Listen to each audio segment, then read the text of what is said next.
right? It's like RX. Something. Like, It was getting everybody, It man. was getting everybody. Oh my God. And then my name popped up. Oh, Esso in the building. I'm like, oh No. no. I do. That's hilarious. Oh. That is funny. It's on you guys. For Okay. 5, Okay. 4, 3.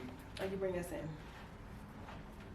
Hey everybody, we're back at Divine Interventions. And I'm right here with Ree Cee, we're here today. Thank you for coming to our channel. Make sure you like, subscribe, and share. So today we're letting you in more on our spiritual journeys. And I got a few questions for Ree Cee. Yes. So you can get to know her a little bit better and understand what she had to go through or what her understanding is in her spiritual path. Okay? Yes. So let's get right into it. So, what religious doctrine do you reside in? And is that the same as what you grew up in? Okay, no, it's not the same of what I grew up in. What I grew up with was Christianity, and it was not only my mom but my dad as well. So, as people know, my parents are, of different ethnic backgrounds. My mom is black, and she took me to black church, church. Growing up, I did see, like people catching the Holy Ghost and speaking in tongues and things like that. When I went to church with my mother, when I went to church with my father, it's more conservative. It was my grandfather was the minister, and my family is like a long line of Christianity on both sides. Okay. So that's what I grew up with, and now I don't exactly put myself into one doctrine. I wouldn't say it's just one thing. I would just say it's an original way of life. It's a traditional way of life, which coincides with not only Native American spirituality, but West African spirituality as well, because that is where my roots lie, and that's what I, chose to tap into. So I do some East African things as well with like comedic science, but it's primarily Ifa and, Native American traditions and rituals and things like that, and they coincide, like they almost mirror one another. They almost mirror one another, and it's because back in the day, that was the way of life. That was the traditional way of life. Honoring the earth and being one with God, and honoring your ancestors, and it's different names for different things, but it's all like a lot of that stuff is the same and coincides together. So that's what I follow. I would say it's just Native American and African. That's the doctrines that I follow by way of Ifa and comedic science and just like Native American spirituality.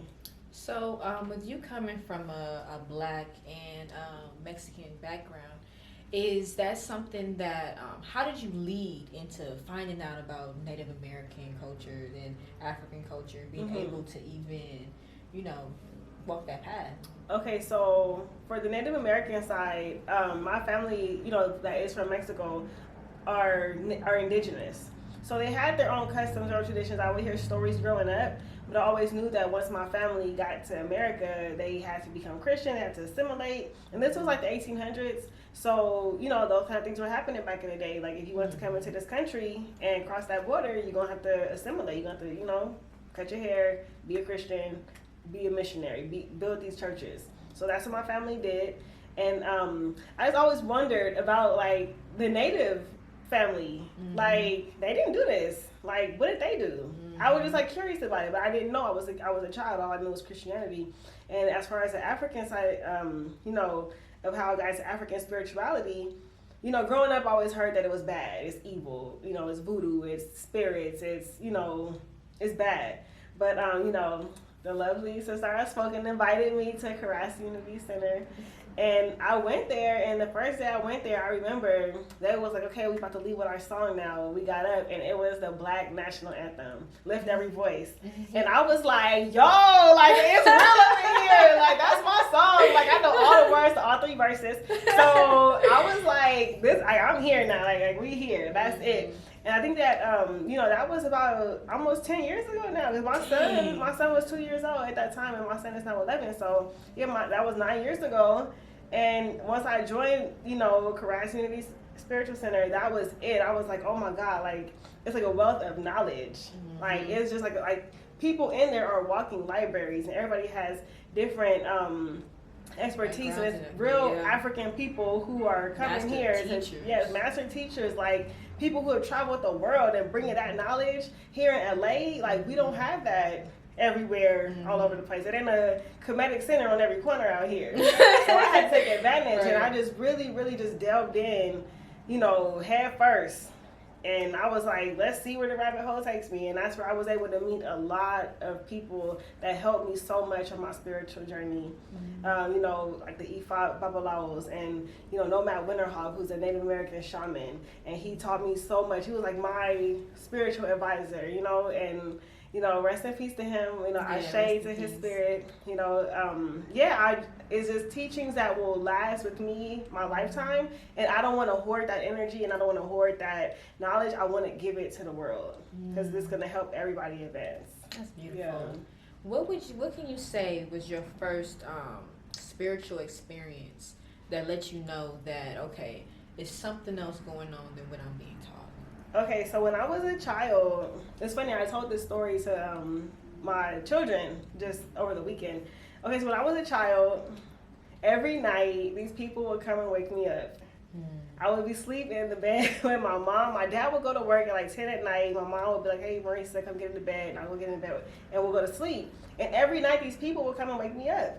And they were dressed like colonial. We have been Compton. We've been in the hood right now. We've been Compton. So I'm like, who are these people? And I was like maybe like 3 and 4 years old. And the people would come and they would wake me up every night. And I would be like, why did they wake me up? They would wake me up and they would be dancing. And they'd be dancing like throughout like the upper level of my home. We got like 2-story house. And they would be dancing. And they would be like, oh, come here. And they'll be smiling at me and they'll be happy. And I'll be like, what's going on? And then one night, it was like a few years went by of this going on. But every day I would always go out and I would see someone and I would see like someone behind them, like their spirit guide, I guess. I would see all these things as a child. And I remember one day I told my mom, and remember my mom is a Black Christian woman. She don't play them games. So I said, Mom, I don't want to go to sleep because those people going to wake me up. And my mom was like, what people? I said, those people that wake me up, like, I'm thinking that everybody else sees this. See it. I thought everybody could see this. I thought that it was everyone experiencing it. That's not kind just of me. traumatic a little bit. Yeah, so I said, Mom, those people, the people that are dressed with the top hat and the suit, and the women, they got the long dresses and the corset, and my mom was like, up in my house? Oh, hell no. She would have got her holy oil, and she blessed the whole house and told them they gotta go. And I never seen those people again. Oh, wow. Yeah, I never seen them again after that. Rituals. Yes. So my mom, I started telling her things like, Mom, like I keep seeing these angels. I keep seeing these angels, and my mom was like, oh my God, Marisa, like, you're so blessed and this and that. But then my grandfather passed away. And my grandfather passed away on March 15th, and he came to me April 15th. He came to me in my room. He woke me up. He told me he was okay. He was happy. He was in all white. And my grandfather was a minister. He was a very, very holy, holy man. And he just looked amazing. Yeah. And then I told my mom, well, he walked into my mom's room, woke up my brother, and my brother gestured that my grandfather was there. And my brother was a baby at the time. So I told my mom, like his grandpa, like he's here. And she was like, oh, that's not real. That's not real. It's a familiar spirit. I don't ever want to hear you talk about that again.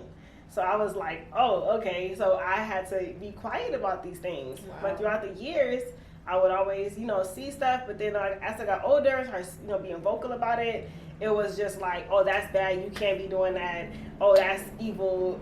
You have this bad gift. Like, that's not good. And all these bad things were said to me about it. So I suppressed it to the point where I was scared to sleep at night because I felt like I developed insomnia at this point. I was maybe like 15, 16 by this time. And I was insomniac. I was like an insomniac, and I couldn't sleep. I wouldn't sleep at night. And I just was really, really afraid because it was just like so many things, so much energy. It was just so much going on. I didn't know how to handle it, how to interpret it. And it would just bother me all the time. So over the years, I just suppressed it so much. I smoked a lot of weed, at a very young age. I started smoking weed when I was like 11. And that helped me to just kind of cope with it. Yeah. And it got to the point where I was always smoking. And, that's just how I coped with it. But by the time I was like a little bit older, like in my early 20s, I was like, I can't suppress it no more. Like, right. It's here. Like, I've been suppressing this for too long. Like, I let it in and I close it out. I let it in and I close it out. And finally, I was like, you know what, this is what This it is where is. we are. We gonna have to just explore this and see what's going on. So being on my spiritual journey, like, you know, I don't smoke anymore, and this has just been very helpful to Oh, you me. don't? I don't. Okay. Yeah, I had the blunt here and there. You feel me? Okay, But not alright. like that. Not like before. Before it was. Okay, woo. yeah, I'm the same way. Yeah. So. You know, just being on my spiritual journey and just like embracing it and accepting it and just saying like, you know, whoever accepts me for who I am and how I am, you know, God bless those people. I love them. And whoever doesn't. I can't please everybody. I can't, you know, demean myself and lower myself for somebody else's happiness. Mm-hmm. Like I can't be uncomfortable no more. I have to just live my purpose, and we're here. I heard Yeah, that. yeah. So where do you see your spiritual path going? Like where is this leading in your life right now? Yeah, I definitely want to go to other lands. I want to go to other places and take the knowledge that I have and add to my knowledge and also share my knowledge with other people. I don't want to hoard everything. I want to give it to the world, whether it's through seminars and speaking, whether it's through books, whether it's through, you know, other art forms. Like I know I put a lot of this stuff in my battle rap stuff, and people would probably just dismiss it as just like a bar. They don't like, you know, look into it, but I'll put Just little take it stuff in, in yeah. there, you know. I second this, everything Yes. she's saying right now. Mhm. Totally agree. Yes, I mean that's like my art form. That's like my way of expressing myself. So I use that as well. But I just want to continue to teach, continue to give the knowledge, and take everything that I know and, you know, give it to the world and give it to those who are willing to listen, because you cannot cast pearls among swine. That is in the Bible, but that's a true It's statement. the truth. Truth It's a true lives statement. everywhere, and we have to Yes. get comfortable with that. Yeah, so just definitely, you know, just, you know, passing this down to my children, passing this down to the next generation. Like that's where I see my spiritual journey going, and just, you know, growing more in all my spiritual gifts and discovering more about myself through my spirituality. Yeah. That was beautiful. Yes. It was definitely an honor and a pleasure to receive that information from Yes. you today. Yes. And hopefully it's received by all of you with understanding and healing and wisdom. So that's all for today. Yes. And now you know Ree Cee. Yes. I'm here. Thank you. Subscribe, like, and share. Divine Interventions 13. Peace.